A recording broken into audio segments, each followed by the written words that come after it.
When I opened the envelope, I thought it was junk mail until I saw my parents were suing me for $350,000 for raising me.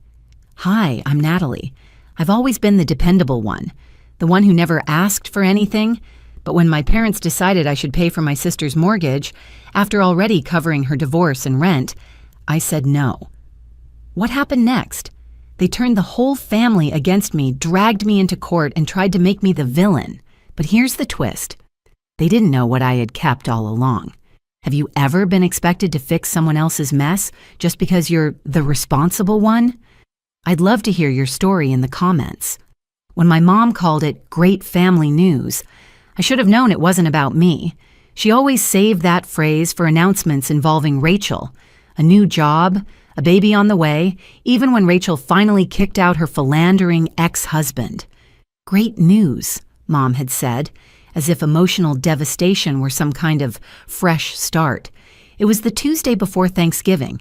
I'd just come home from work and was still in my scrubs when the phone rang. I nearly let it go to voicemail. But something in me, old habits I guess, still picked up when I saw Mom on the screen. "Hi, Natalie," she said, voice chipper. "Any plans tonight?" "Dinner and sleep," I said, kicking off my shoes. "Why?" "We have some wonderful family news," she said. "Can you come by the house?" I hesitated. "Is everything okay?"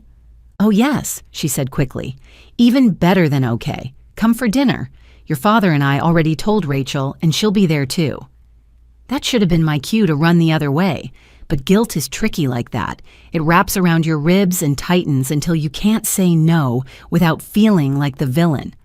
So I went. Their house hadn't changed. Same manicured lawn, same holiday wreath that looked more catalog than handmade. Inside, the scent of cinnamon and ham filled the air, but the warmth felt staged. Dad was setting the table. Mom greeted me with air kisses and a tight-lipped smile. Rachel wasn't there yet, or maybe she'd already left. "Sit," Mom said, guiding me toward the dining room. The table was set for 4, but only 3 plates had food. The 4th, presumably Rachel's, sat empty. Dad placed a folder next to my napkin and gave my shoulder a pat, like he was congratulating me for something I hadn't done yet. "What's going on?" I asked. "Open it," he said, beaming. Inside were printed documents, legal text, address lines, and a bold header that read, "Mortgage Agreement." My stomach sank. Mom clasped her hands together. "It's for Rachel's new house," she said. "We used some of our retirement to help with the down payment. It's a lovely little place with a backyard for the boys." "That's good," I said slowly. I didn't realize she was looking. "She wasn't, really," Dad said. "But when we found this place, we knew it was perfect." I nodded and tried to hand the folder back. Mom didn't take it. "They're for you now," she said. "You'll be making the payments." I blinked. "I'm sorry, what?" Dad cleared his throat. "We all discussed it. Rachel's situation is difficult right now, and you're in a good place financially. We thought this was the best way to support the family." I stared at them. "You bought a house in Rachel's name and now expect me to pay the mortgage?" Mom looked at me with that serene expression she wore whenever she thought she was being reasonable. "You've always been the independent one. You've been saving for years, and you don't have kids or a husband to support. It just makes sense." I couldn't believe it. Did Rachel agree to this? "She knows it's best for the boys," Dad said. "They need stability." "She needs stability," I shot back. "I already paid her lawyer during the divorce. I covered 6 months of rent. That was supposed to be temporary." Mom placed a hand on mine. Her skin was cold, her grip firm. "Family supports each other," she said softly. "You're strong, Natalie. You've always been the one we could count on." Growing up, that's exactly what she used to say. "Rachel just needs more help. You'll figure it out." I heard it so often it became a mantra, the way she justified every sacrifice I made, every school trip skipped so Rachel could get a new dress, every birthday dinner shortened because Rachel had a meltdown. I looked around the room, suddenly hyper-aware of everything. The ticking of the grandfather clock louder than usual, the untouched plate in front of Rachel's seat, the smell of ham turning bitter. I stood up. "I can't do this," I said. Mom's smile didn't fade. She simply nudged the folder back toward me. "It's already bought," she said, like she was offering me a favor. "You just need to handle the payments." I stared at her, at my father, who had the decency to look down, at the empty plate, at the future they were trying to shove into my lap. "I'm not Rachel's backup plan," I whispered. No one responded. I took the folder and placed it back on the table, carefully, like it might explode if handled wrong. Then I turned and walked toward the door. "Where are you going?" Mom called behind me. "Home," I said without turning back, "where I pay my own bills." The click of the door felt final, but something in my chest told me this was just the beginning. Apparently, my savings account had become a family asset, the kind no one needed to ask about, just access, like a communal resource quietly expected to serve everyone but me. I stood for a long moment after Mom nudged the folder back at me. The house smelled of nutmeg and leftover ambition. The apple pie sat in the center of the table, untouched, its glossy crust starting to dull under the soft glow of the chandelier. A pot of coffee sat beside it, untouched, steam long gone. No one spoke. Finally, Mom broke the silence, as if I'd merely dropped the ball in a conversation. "Natalie, sweetheart, we raised you for over 18 years. That kind of commitment doesn't disappear." I slowly sat back down, not to agree, but because my legs were starting to shake. "Are you seriously bringing up the cost of parenting right now?" She folded her napkin and placed it neatly beside her plate, an unnecessary gesture in a moment so raw. "Raising a child isn't free," she said. "It's only fair you help now that you're able." I looked at Rachel, seated across from me, avoiding eye contact. Her hands were folded in her lap, her shoulders curled inward like a child waiting for punishment. She hadn't touched the pie either. "You bought a house," I said, my voice low, "and assumed I'd pay for it." Dad leaned forward. "It's not about assuming. It's about recognizing what's possible. Rachel's going through a tough time. She has 2 children to think about. I don't," I interrupted. "I don't have kids. I don't have a husband. That doesn't mean my money's up for grabs." Mom gave a tight smile. "That's exactly why you're in a position to help." "Because I'm alone?" I asked. "Because I didn't give you grandchildren and I live in a 1-bedroom apartment?" Rachel spoke then, so softly I almost missed it. "The boys need a home." 4 words. That was all she could manage. I looked at her, really looked at her. Her eyes were rimmed with red but dry. Her lip trembled, and for a moment I saw a glimpse of the sister I used to build blanket forts with, before the favoritism, before the split birthdays, before the days she learned she didn't have to ask, because Mom would ask for her. "You should have said something," I told her, "when they first mentioned this plan. You knew it was wrong." She didn't answer. Mom jumped in, smoothing the air like a wedding planner fixing a wilted flower arrangement. "We thought you'd step up. You always do. You're responsible. And Rachel's been through enough." I could feel it, rage rising like heat beneath my skin, my fingers curled against the armrest. Responsible doesn't mean gullible, and it definitely doesn't mean I owe anyone a house. Robert's tone turned practical. He was always the voice of reason in the house, which usually meant his voice followed Mom's decisions. "We know your salary," he said. "You've been working full-time for years. No children, no major expenses. We ran the numbers." "You what?" "I said," he continued calmly, "we ran the numbers. Between what you've saved and your current income, it's manageable. You'd still be able to buy your own place someday." My breath caught in my throat. "You ran my finances without me?" "We've always had your best interest at heart." I pushed my chair back with a screech. "You don't get to plan my life around Rachel's failures." Dad frowned. "That's not fair."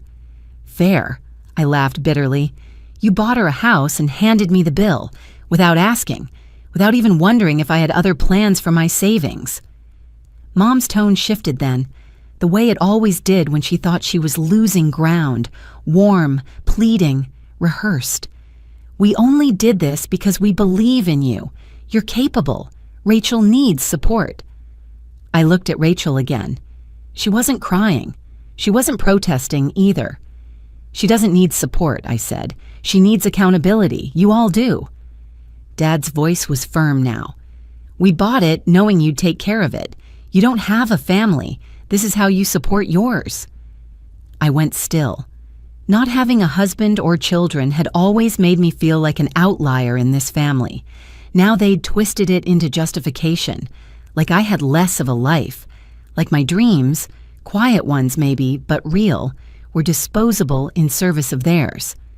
The silence was heavy again, the kind that makes walls creak and clock hands louder. I reached for the folder slowly and placed it in the center of the table, right between the pie and the untouched coffee pot. I won't be paying for this house, I said. Mom's lips parted, ready to object. I said no, I added louder. I stood, my legs steadier now, my voice firm.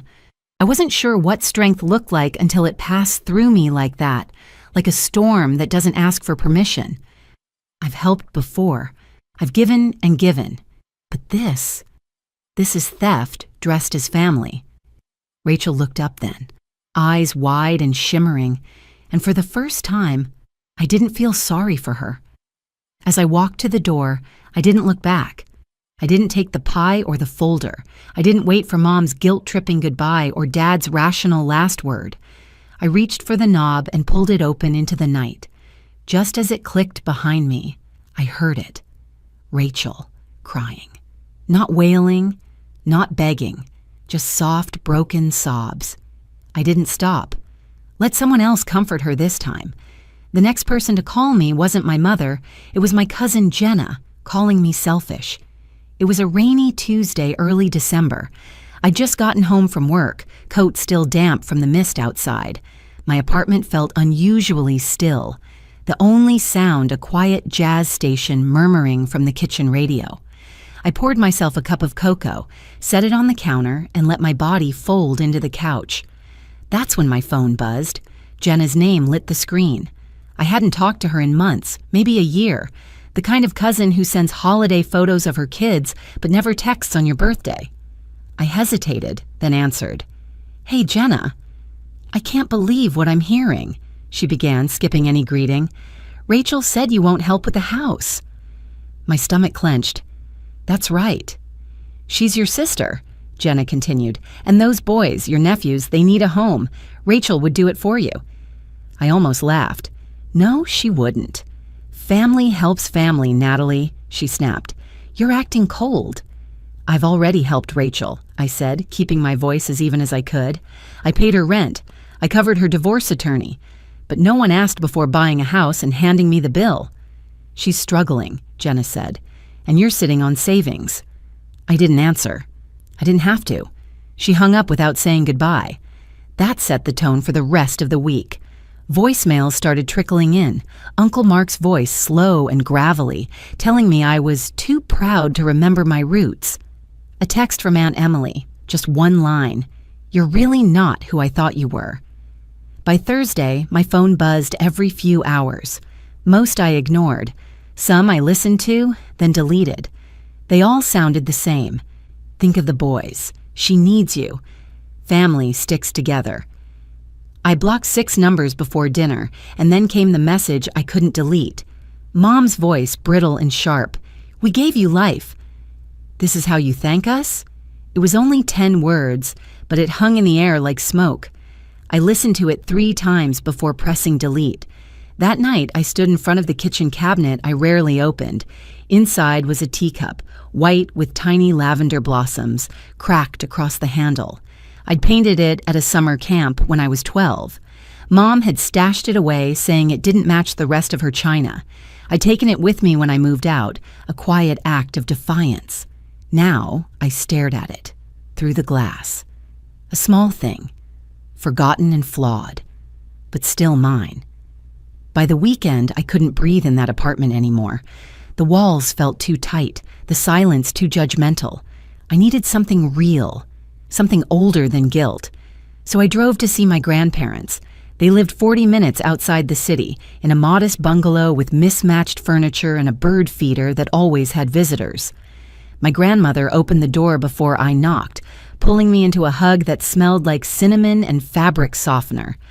"Oh, honey," she said, rubbing my back, "we heard what's been going on." I stepped inside, setting my coat on the armrest.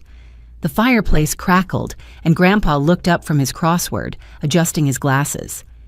"I don't even know where to start," I said. "Start with the truth," he replied. So I told them everything.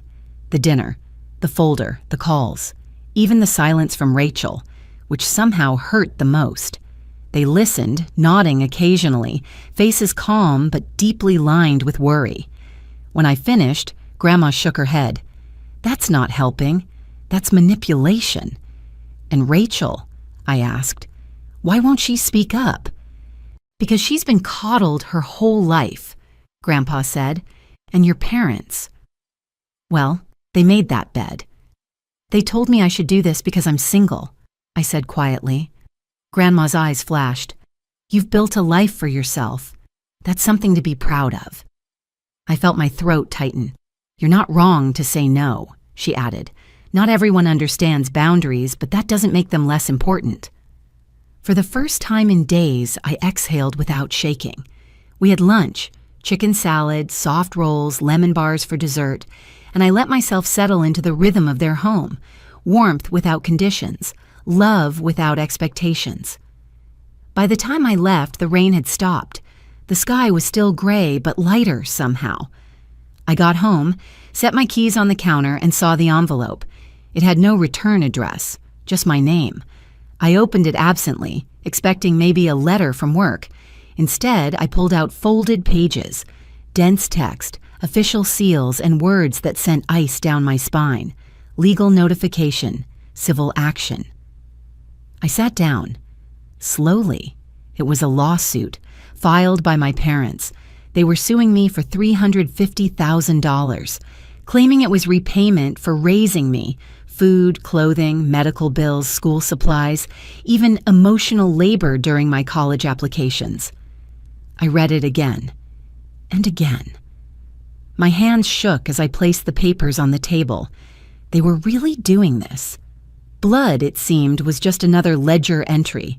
My parents were suing me for back pay, for being their daughter. I held the certified letter in my lap, the edges creased from how many times I'd unfolded and refolded it. The legal jargon blurred together, but the number, $350,000, stood out in bold ink like it had been underlined by the universe itself. They wanted reimbursement for raising me, food, clothing, doctor visits, even an itemized mention of emotional support during college application season, as if I'd billed them hourly for stress and they were just now settling the tab. I stared at the living room wall in silence, cocoa growing cold on the coffee table. Outside, the sky hung low and colorless, February pressing its gray weight on everything. This couldn't be real. I called Grandma Eleanor with trembling hands. She picked up on the second ring. "Natalie?" "They're suing me," I said, voice breaking. She didn't ask who. She didn't need to. "Oh, sweetheart," she whispered, and I could hear her footsteps as she walked into the kitchen. "I'll get Grandpa. We're coming tomorrow." "I need a lawyer," I said. "Yes," she agreed. "You need someone who fights fire with fire." By the end of the week, I was sitting in Monica Reyes's office, a clean, modern space with recessed lighting and a single abstract painting on the wall that looked like a storm swallowing a city. It suited the moment. Monica, sharp in a navy blazer, scanned the lawsuit without blinking. She had a calmness about her that steadied my breathing. Her voice was low, and even when she finally looked up, "They don't have a case," she said, "but that doesn't mean we won't take it seriously. We'll crush this." My jaw unclenched for the first time in days. "They're accusing me of owing them for childhood expenses," I said. "Is that even legal? In this country?" Monica leaned back. "It's legal to file just about anything. Winning is another story." I almost smiled. Almost. She handed me a yellow notepad. Start listing everything you've ever paid on their behalf. Bank transfers, receipts, even text messages offering help. Every scrap helps us tell your story. That night, I pulled open my desk drawer and found a weathered envelope of old receipts.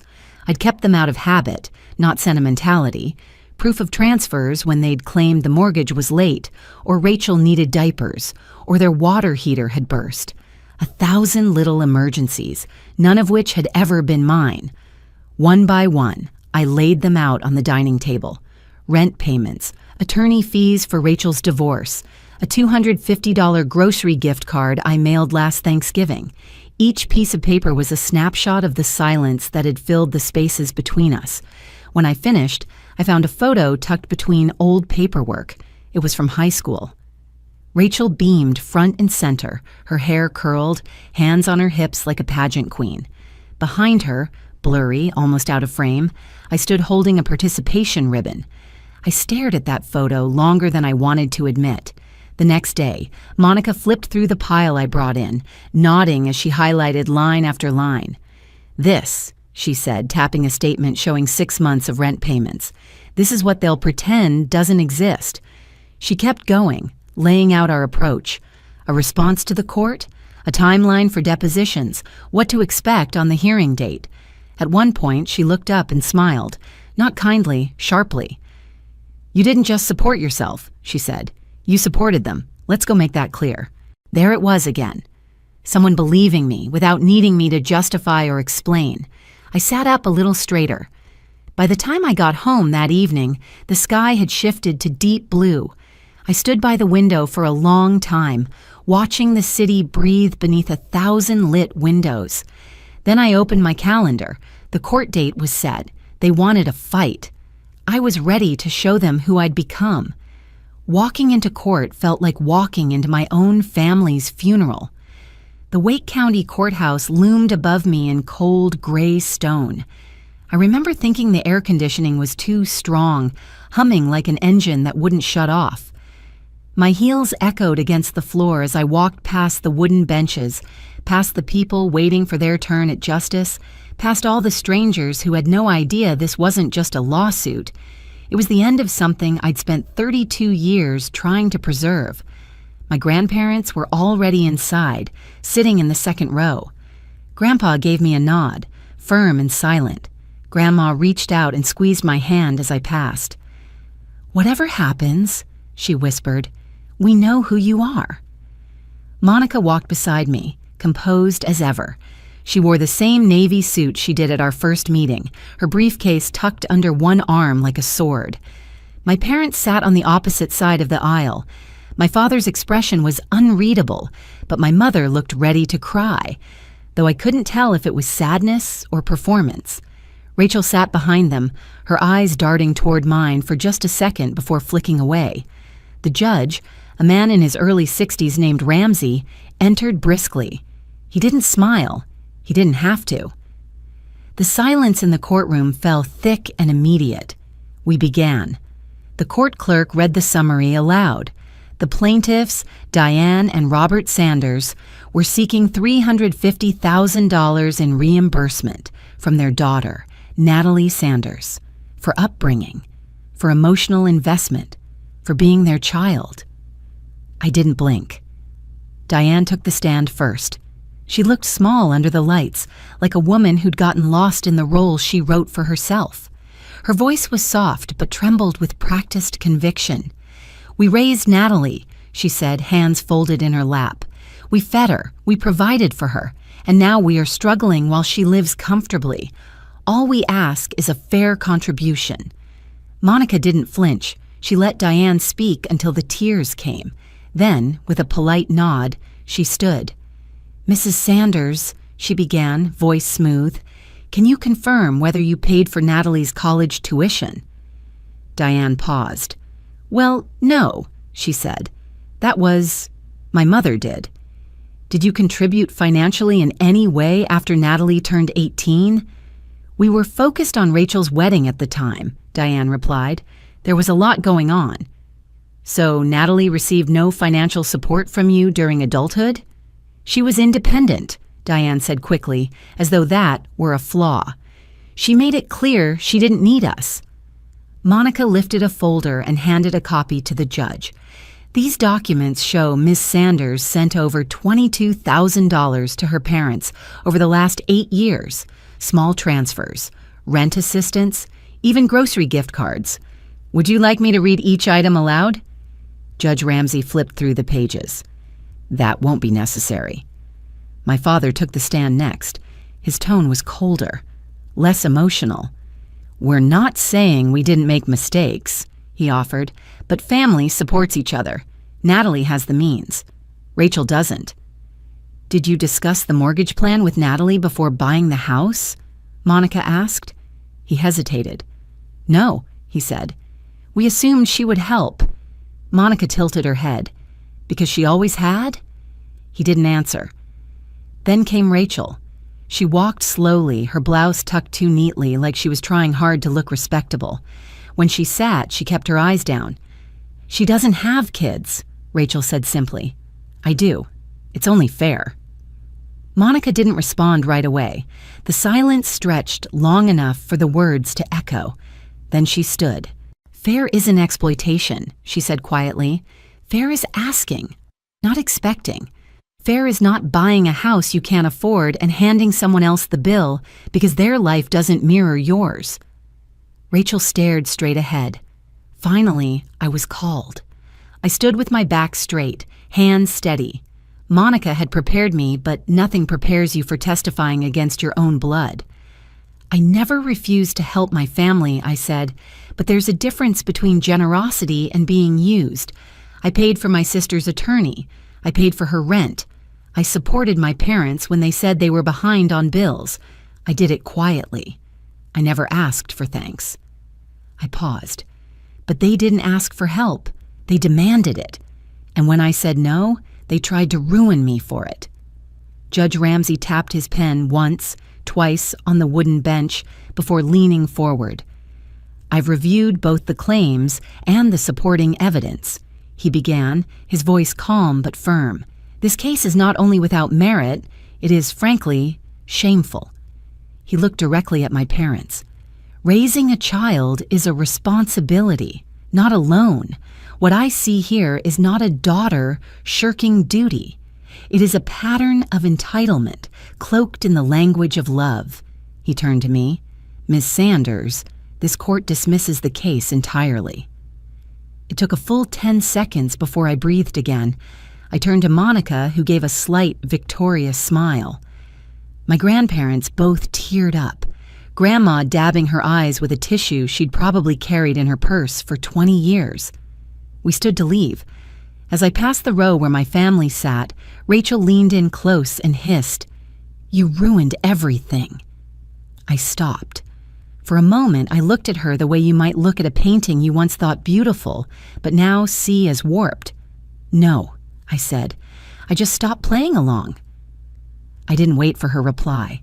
I walked out, sunlight pouring through the high windows, the sound of that humming air conditioner finally drowned out by something louder. Peace. When I signed the mortgage for my own house, I didn't cry. I smiled. It was a crisp morning in April 2022. The pen moved smoothly across the paper, and with it, years of resentment, guilt, and tangled obligation slid off my shoulders like an old coat I'd finally outgrown. I walked out of that notary office with keys in one hand and peace in the other. The house wasn't grand, just a modest 2-bedroom with a narrow driveway and a patch of garden in the back. But it was mine, in the way nothing else in my life had ever truly been. The walls were bare, waiting for color. The floors creaked in places, honest and unapologetic. I loved every inch of it. The first weekend, I painted the kitchen a warm almond cream and the bedroom a soft blue-gray that reminded me of early mornings. I planted rosemary and lavender outside the back door, fragrant, hardy things that didn't ask much, just steady care. My bookshelf finally had a permanent home, and I alphabetized my novels like it mattered. One afternoon, as sunlight poured through the living room window, I opened my laptop to check some utilities and saw a new email from my mother. Subject: Family housing plan. The message was short, too short. Rachel and the boys would be better off with you. Let us know when they can move in. There was no greeting, no apology, just assumption. Still. I stared at it for a long moment, then typed exactly what I needed to say. Do not contact me again. This is harassment. I will report further communication. Consider this your last warning. I hovered for a second, then hit send. I blocked their emails the same way I had their numbers. And just like that, the door closed. Not slammed, not bolted, just sealed. Later that week, my grandparents arrived for a visit. Grandpa carried a store-bought pie he tried to pass off as homemade. Grandma brought tulips wrapped in brown paper and her usual gift, presents. They didn't ask questions. They didn't mention my parents. We sat on the back porch and talked about bird feeders, recipes, and how I should paint the fence before the summer heat came. That night, I curled up on my new couch with a cup of chamomile and watched the ceiling fan spin slow circles above me. No one else had a key. No one could walk in uninvited or leave behind emotional wreckage for me to sweep up. This space, this life, was built from the quiet strength I'd always had, even when it went unnoticed. The next morning, I found a stray cat asleep on the porch. Calico, thin but proud, with one torn ear and the stubborn posture of something that had survived more than it should have. I opened the screen door and set down a saucer of tuna. She looked at me like she'd allow the kindness, but only on her terms. Justice, I said aloud. That's your name. She stayed. As the weeks passed, I unpacked slowly. I didn't rush to fill the walls or the silence. I let them both breathe. I got to know the rhythm of my neighborhood, the mail carrier with a limp, the widow next door who always wore bright lipstick, the kid who skateboards past every evening with earbuds and a slice of defiance.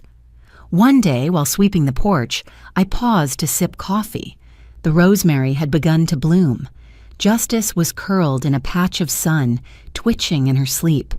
For the first time, I whispered to no one. No one else has a key to my peace. And it was true. I hadn't earned this life through perfection or obedience or endless giving. I'd earned it by stopping, by choosing stillness over sacrifice. Sometimes losing a family means finding yourself, and I'm not lost anymore. There's a quiet kind of joy in choosing peace over permission. As I sat on that porch, coffee in hand, lavender swaying in the breeze, I realized I hadn't just bought a house. I'd built a boundary, one brick of courage at a time.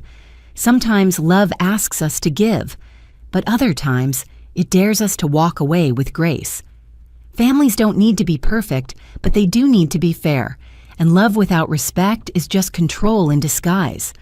If this story resonates with you, I hope you'll take a moment to reflect, share your thoughts, or simply pass it along to someone who needs to hear.